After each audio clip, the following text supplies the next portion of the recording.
Welcome to I dream. నేను మీ సురేఖ. ఈ మధ్య చాలా మంది డయాబెటీస్ బారిన పడుతూ ఉన్నారు.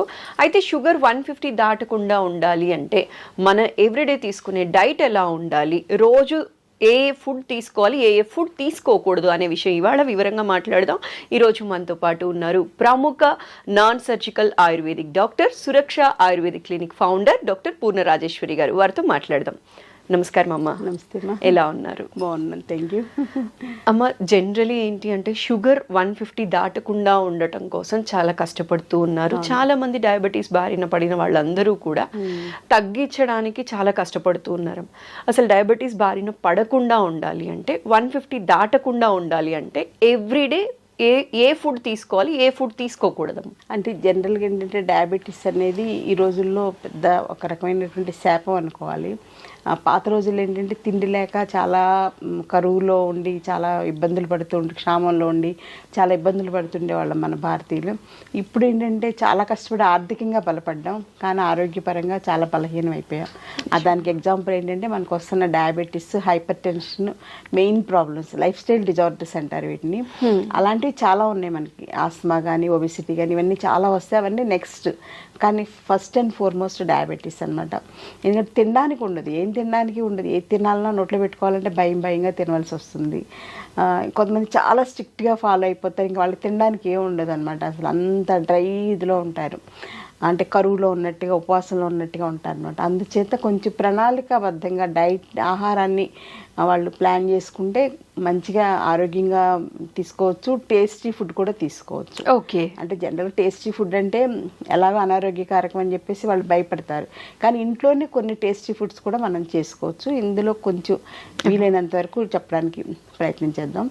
సో ముఖ్యంగా ఏంటంటే వాళ్ళు ప్లాన్ చేసుకోవాల్సిన ఆహారంలో క్యాలరీస్, కార్బోహైడ్రేట్స్ అందరూ చెప్పేది తగ్గించేసేది అనేది చాలా ఇంపార్టెంట్. తర్వాత ఏంటంటే ప్రోటీన్స్ ఎక్కువగా ఉండాలి. తర్వాత అందరూ చాలామంది పట్టించుకోని విషయం ఏంటంటే పీచు పదార్థాలు ఎక్కువ తీసుకోవాలి. సో ఫైబర్ రిచ్ ఫుడ్, పీచు పదార్థాలు ఎక్కువగా ఆహారం తీసుకోవడం వలన డయాబెటీస్ని మనం మేనేజ్ చేసుకోవచ్చు. డయాబెటీస్ తగ్గడం అనేది ఏమి ఉండదు, మేనేజ్మెంటే. మనం మేనేజ్మెంట్ని కరెక్ట్గా మేనేజ్ చేసుకోగలిగితే చాలు అనమాట. అది చాలు. మెడిసిన్స్ ఎక్కువ వాడకుండా, మెడిసిన్స్ వీలైతే లేకుండా కనుక డయాబెటీస్ని మనం మేనేజ్ చేసుకుంటే మోస్ట్ సక్సెస్ఫుల్ పర్సన్ అని చెప్పేసి మనం అవార్డు ఇవ్వచ్చు అనమాట.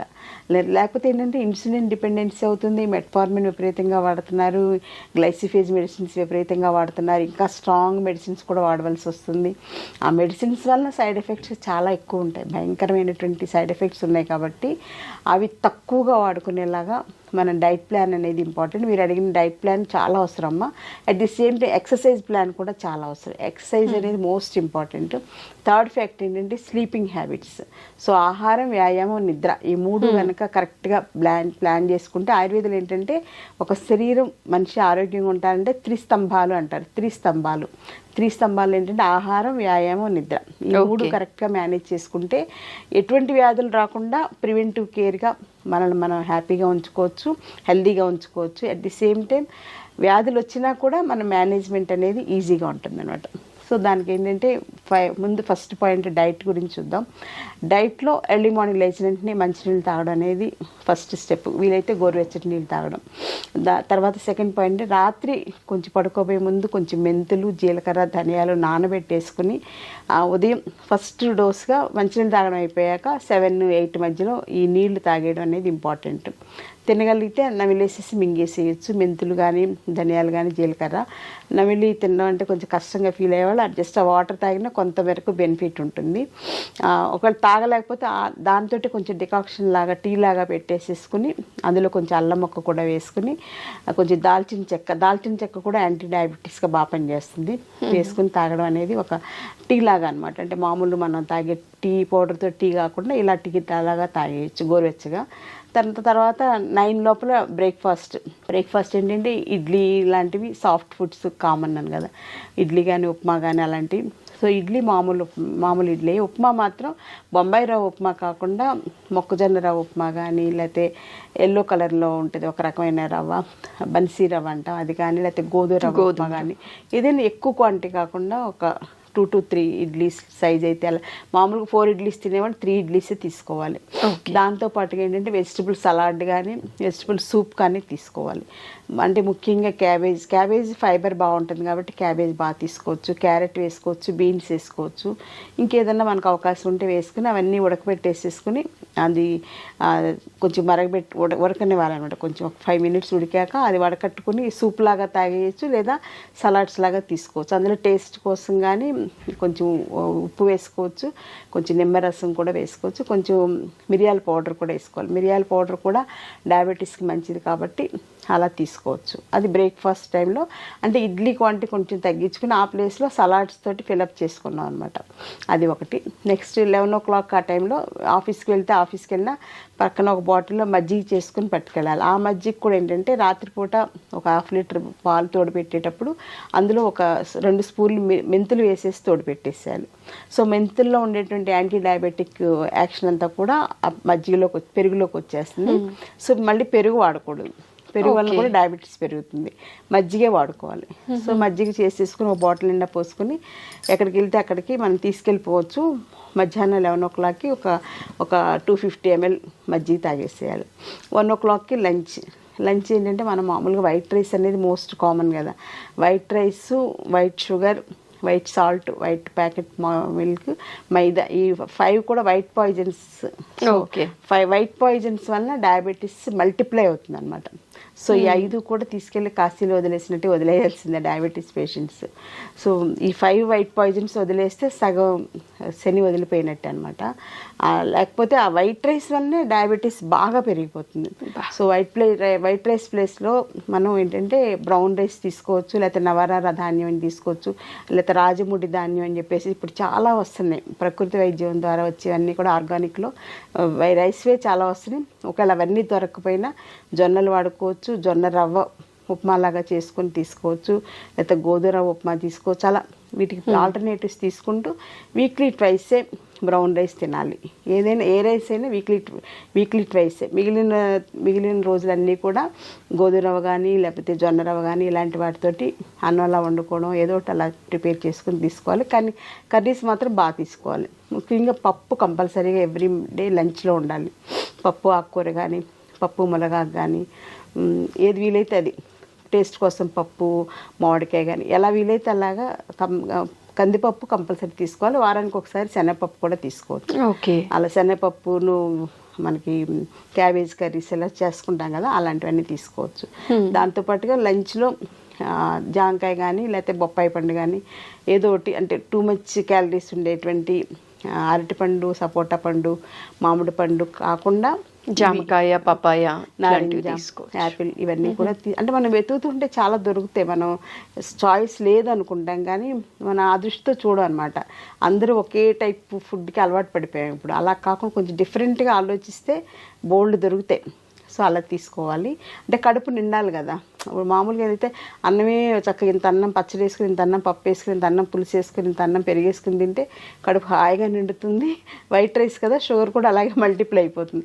అందుకని ఏంటంటే బ్రౌన్ రైస్, గోధుమ రవ్వ అవి ఎక్కువ తినలేము, బాడీ పట్టదనమాట.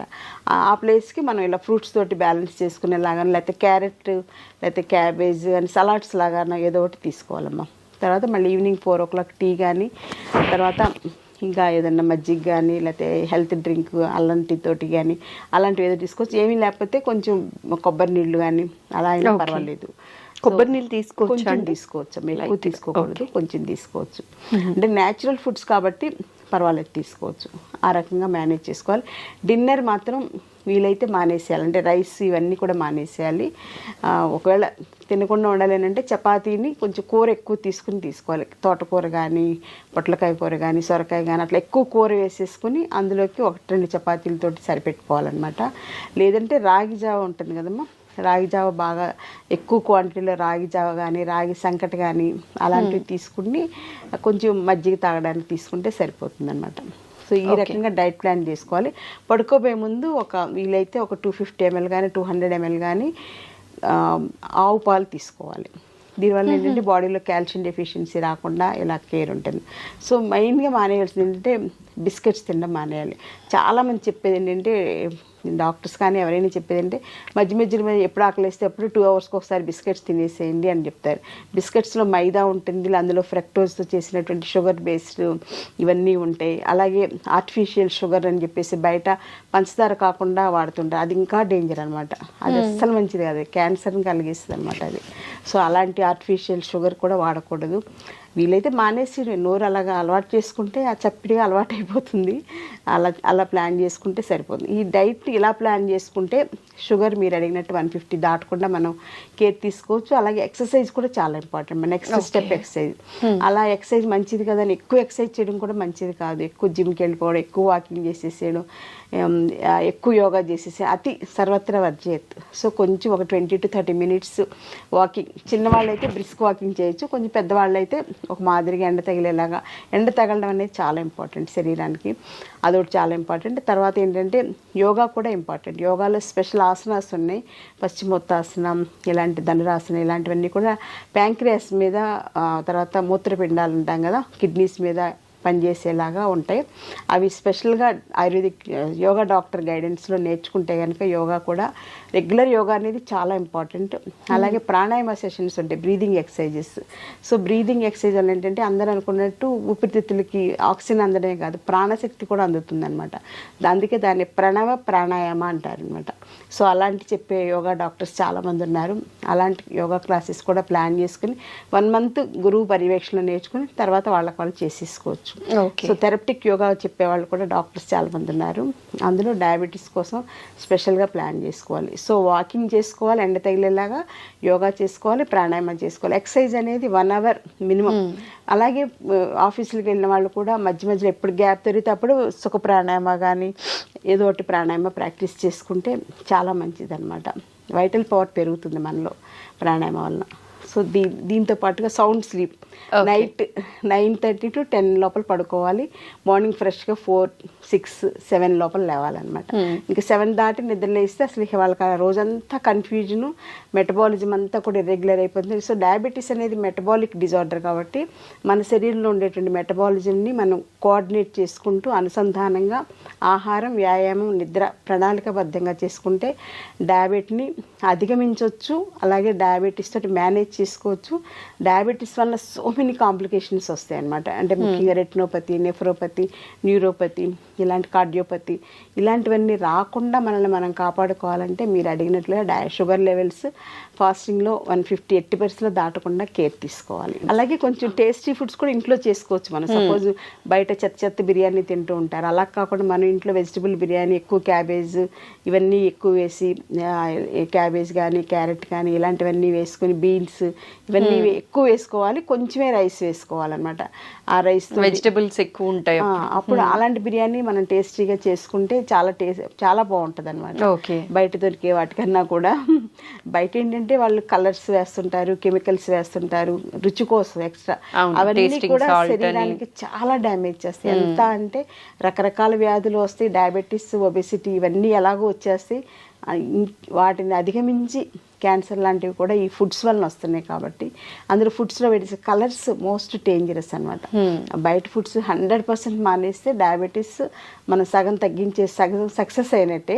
ఇంకా మిగిలిన సగం ఇంట్లో మంచిగా మనం డైట్ ప్లాన్ చేసుకుంటే హ్యాపీగా డయాబెటీస్తో కలిసి సహజీవనం చేస్తూ అది మనల్ని బాధ పెట్టకుండా మనం ఆరోగ్యంగా ఉండేలాగా జాగ్రత్త పడవచ్చు. థ్యాంక్ యూ సో మచ్ అమ్మ, చాలా సవివరంగా తెలియచేశారు. నమస్కారం. నమస్తే.